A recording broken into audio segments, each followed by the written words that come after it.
I'm going to do a quick series of videos on factoring. I've never been a big fan of how Alex teaches factoring, so there'll probably be maybe 4 or 5 videos in a series that I'm going to send you. But I want to just start out with what factoring is. And what factoring is taking a statement or an expression that's written with addition and subtraction and rewriting that exact same expression using multiplication.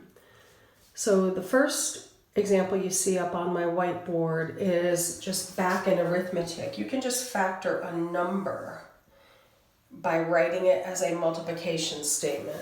3 times 5 is 15.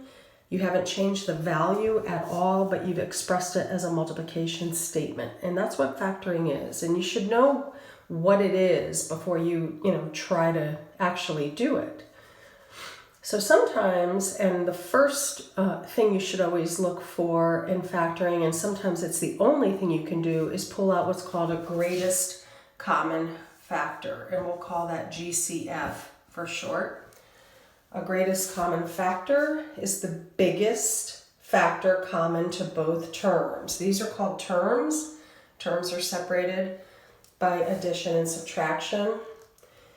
And the biggest factor that goes into both of those terms would be 2.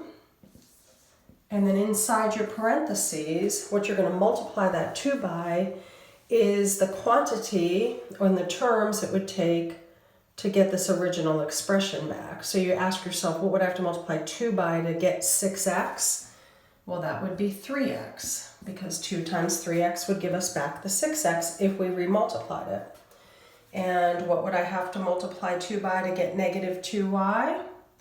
Negative y. And that is the exact same expression in factored form. Next example, the greatest common factor would be 3x. That goes into both of these terms over here. And then you ask yourself, what would I have to multiply 3x by to get 15x squared? That would be 5x. And what would I have to multiply 3x by to get negative 3x? Negative 1. The expressions you see on the right are in factored form because they are now multiplication statements. 2 times 3x minus y. 3x times 5x minus 1. And you want to start looking at those quantities in the parentheses as individual factors.